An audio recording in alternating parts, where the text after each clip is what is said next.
Hi everyone, John here from All Miniatures Great and Small, and today we're going to be taking a look at and unboxing the World of Tanks Miniatures game from Gale Force 9 and in a collaboration with Wargaming.net. So let's go ahead and take a look at this and see what we get in the box. Thing to talk about is this is a review copy that Gale Force 9 sent to me, so I did not purchase this. Just keep that in mind during the review. I make an unbiased review, so any of my opinions, good or bad, I'll share with you regardless, but we want to be fully transparent here and say that up front. Also, I find this game interesting. I think it's, I've purposely stayed away from reading a lot of information about it beforehand because I wanted to have my review be somewhat unbiased by other content producers out there and by the company itself, and kind of see what it is. Now, I have played their other game, which I think is very, very similar to this one, which was just called Tanks. And basically, I think we described it when we did our review of that several years ago, that it was just kind of like World of Tanks.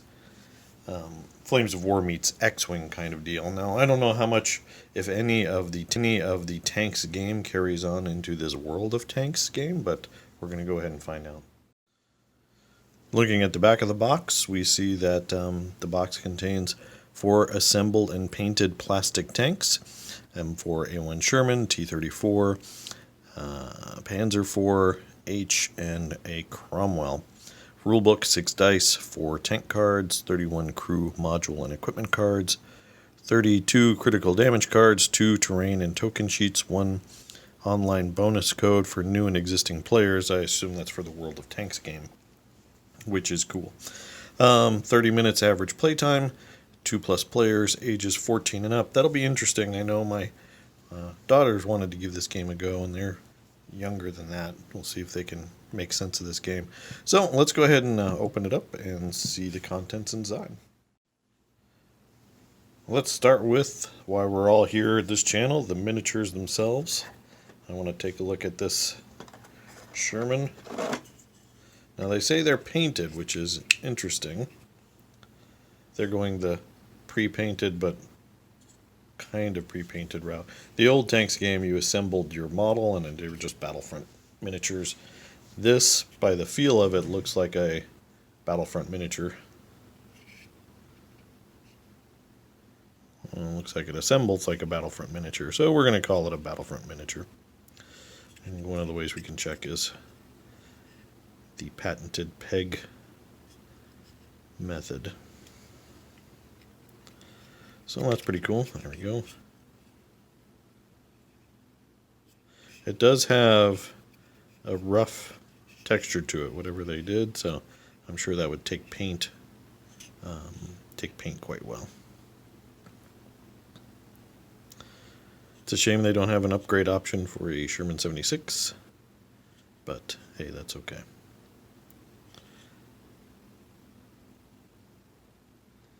So that's the Sherman. No machine gun, but I don't think that would come in handy in a game like this, because obviously there's no infantry. But I do like the look of the Sherman with the machine gun on it. Then you have the Panzer IV. Oops. You can kind of see the paint's a little uneven there, or maybe it's just how it's shipped.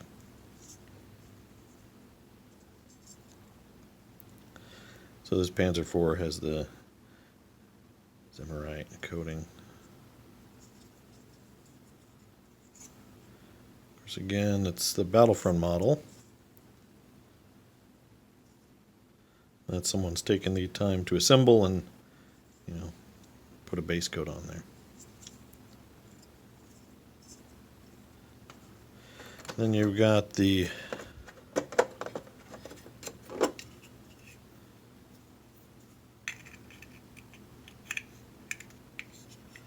T-34.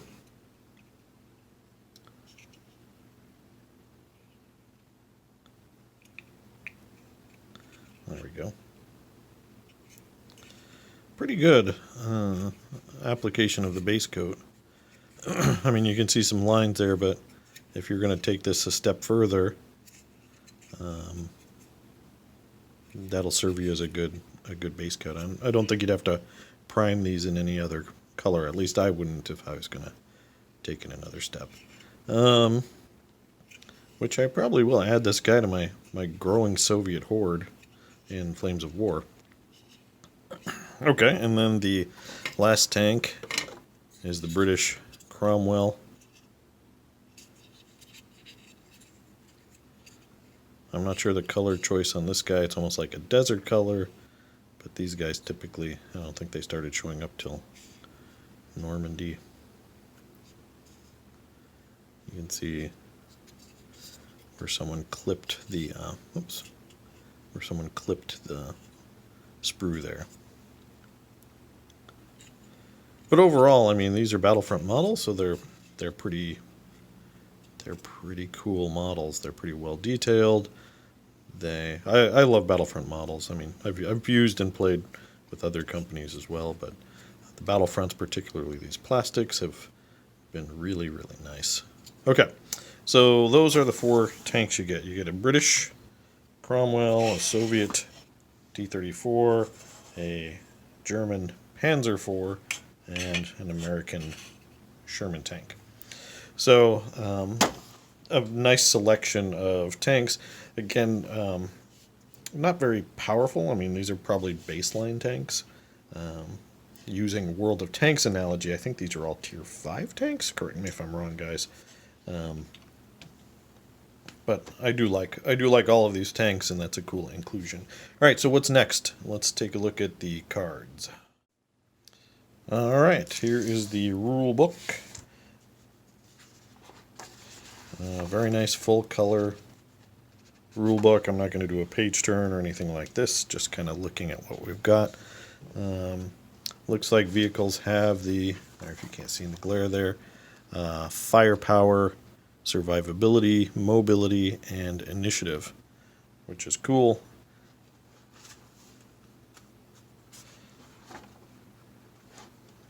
Very nice rule book.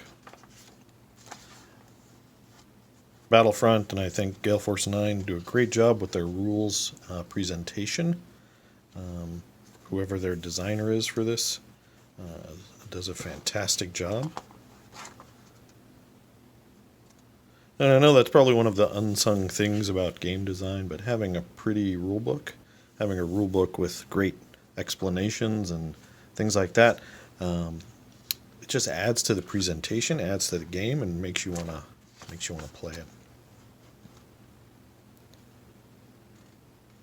So cool, you have line of sight examples. This game looks like it uses arrows, just like the previous tanks game, to move your tanks,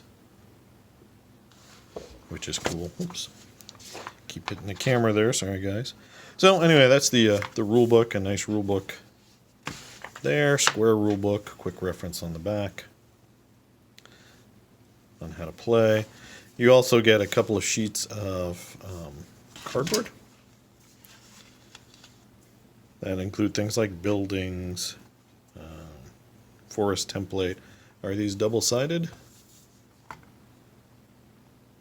Yep. Very cool. So it looks like you get that, you get damage tokens, all kinds of good stuff here. Oh, look, you get a tech tree. That's cool. So here they're listed as waves instead of tiers, but I think so. What we get in the box apparently are all the Wave 2 miniatures. So for the Americans, you get a tank destroyer, Pershing, and a 76 millimeter Sherman. Which is interesting that they would put the 76 millimeter Sherman above the Pershing, because the Pershing is much better than a 76 millimeter Sherman, at least in my opinion. Do they have equally weird placings here?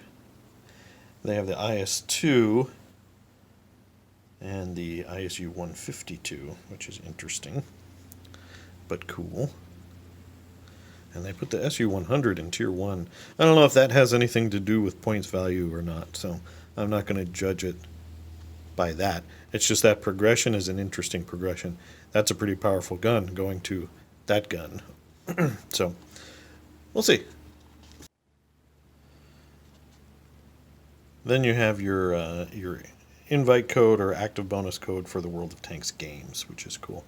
I guess that's something to talk about too, is the World of Tanks games. I always thought the original Tanks was World of Tanks. I may have mentioned that in my review. It just is very, very similar to it.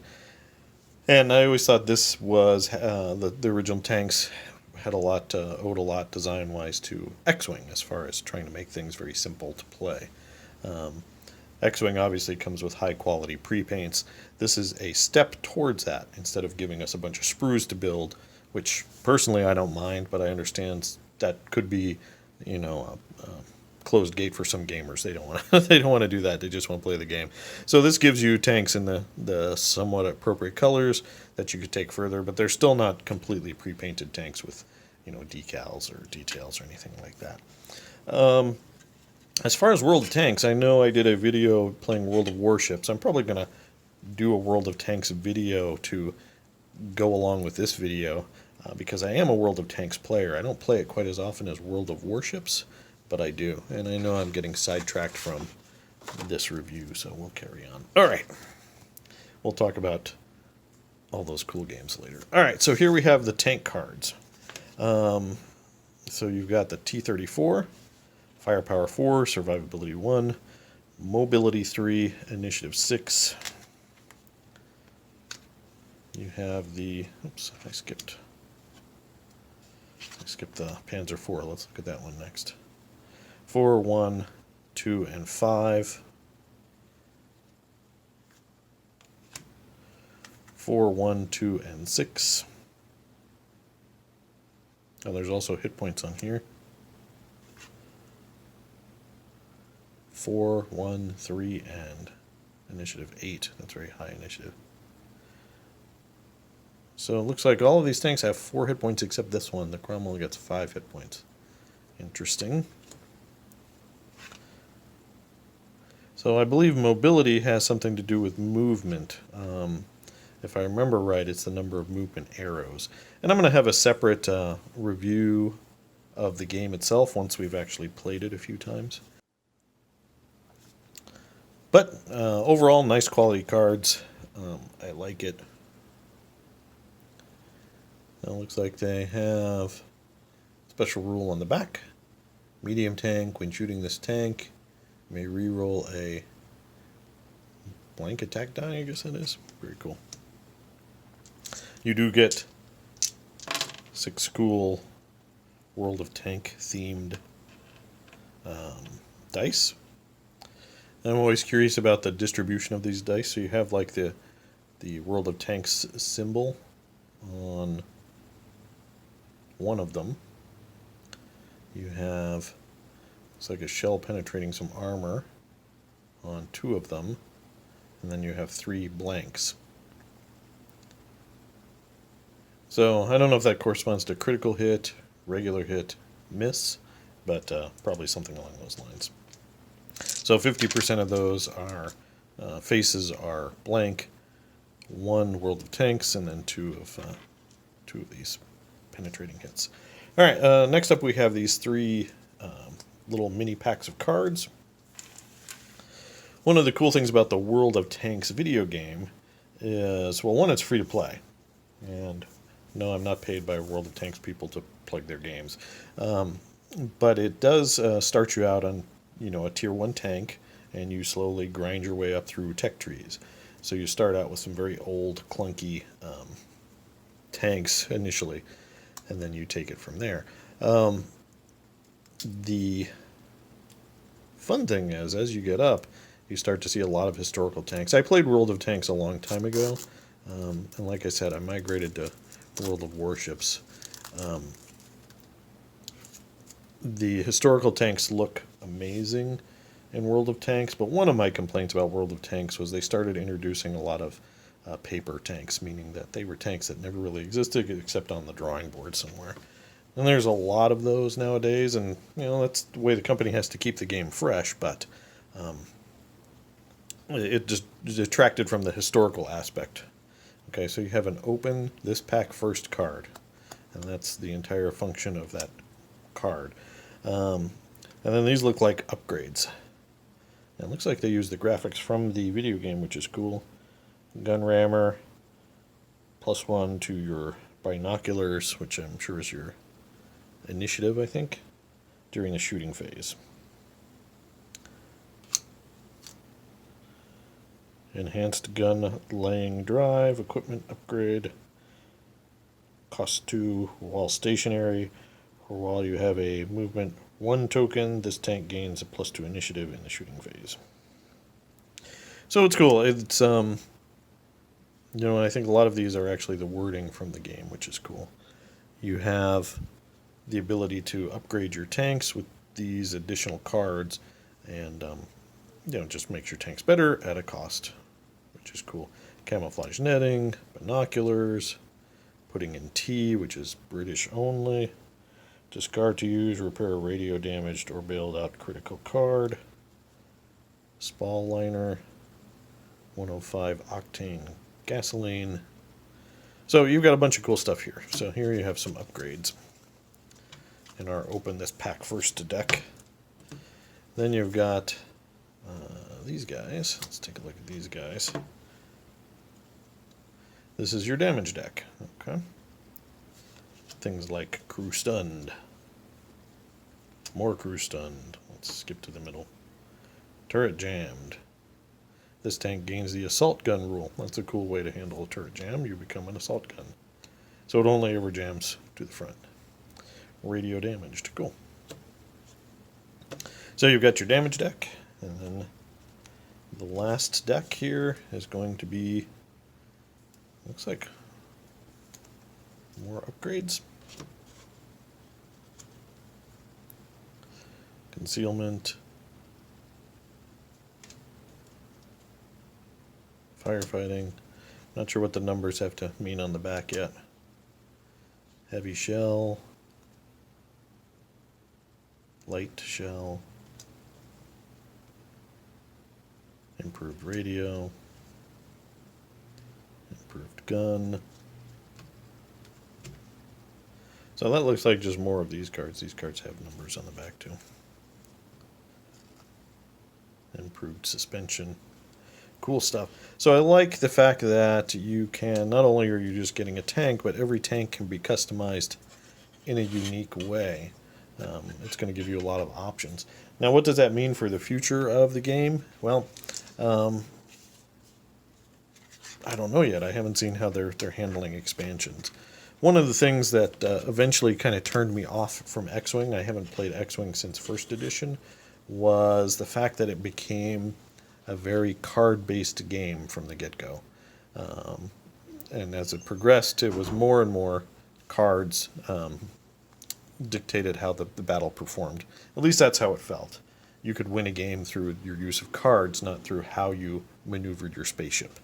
And that kind of killed the immersion for me. I played X-Wing initially because it felt like I was flying an X-Wing. But that changed with the cards. And then they had this method of, they would put a card that you needed in a particular expansion that everyone would want because it was the latest hotness. So you'd have to buy that expansion to get that card. And that card was very powerful in certain builds. So you needed that card to compete. I wasn't a very competitive X-Wing player. I think I only went to one competitive tournament, but my son went to several. He was into that scene for a while and enjoyed it. But like I said, I hope this game doesn't necessarily go that route. I like the fact that you can customize the tanks and make them your own. But I'd hate to see down the road, certain overpowered cards just being available in certain expansion packs. Like if I wanted to concentrate on Germans, but the American expansion pack had a card I needed. Do I need to buy that tank just to get that? I don't know. One thing that is a little disappointing is I remember the original Tanks game came with these cards for a bunch of tanks, not just the ones that were in the box, which I think was like 2 Shermans and a Panther or something along those lines. So we could play with a lot more of our collection, our Flames of War collection. They seem to be limiting it in this game, so you only get the cards for the tanks that are in the box. Now, I thought that was a good touch in the original Tanks game, kind of an above and beyond, and a kind of a cool touch that they're not doing here, which is unfortunate, because I do have a lot of Flames of War tanks that I could use right away. But I could see business-wise maybe why they wouldn't do that. Disappointing, though, that they don't have cards for the other tanks. So, World of Tanks, I can't really say if it's worth it or not yet. It does look like it is taking a lot from the original Tanks game, which was a fun game. If you didn't have enough time to play a Flames of War game, a game of tanks was a good way to pass the time. And I think this is going to be exactly the same way. Just glancing over the rules, it doesn't look like it's any worse or better than the old Tanks games. There might be some new mechanics in there that I haven't quite grasped yet, but so I think this is a good starter set, a good introduction to World of Tanks. I'm going to save my final word until I actually release a review of the game or do a battle report or both. I am planning on doing both of those. And letting you guys know after I've put some games behind or under the belt, so to speak. So there you go, guys. That's the World of Tanks video game. Some cool stuff there. Some very cool stuff. If you guys have played this game, let me know down in the comments below. Are you interested in this game? Has anyone played the Tanks game? The Tanks game was kind of cool because, too, you could have a way to pick up like onesies of these tanks for your Flames of War games, which was nice. I did that a couple times when I needed just one more tank in a platoon. And I'm sure the same thing here. That's pretty cool. So we have our tanks. We're going to put them out on the table and have a few battles. There you go, guys. That's take a look at World of Tanks miniatures game from Gale Force 9 and the wargaming.net people that do the World of Tanks video game. Please do check us out on Facebook at All Miniatures Great and Small. If you like our Flames of War content, please also check out our Patreon for Flames of War, where you can get additional Flames of War content exclusive to our Patreon. We'd also appreciate a like and subscribe here on YouTube. As always, though, thanks for watching, guys, and keep on wargaming.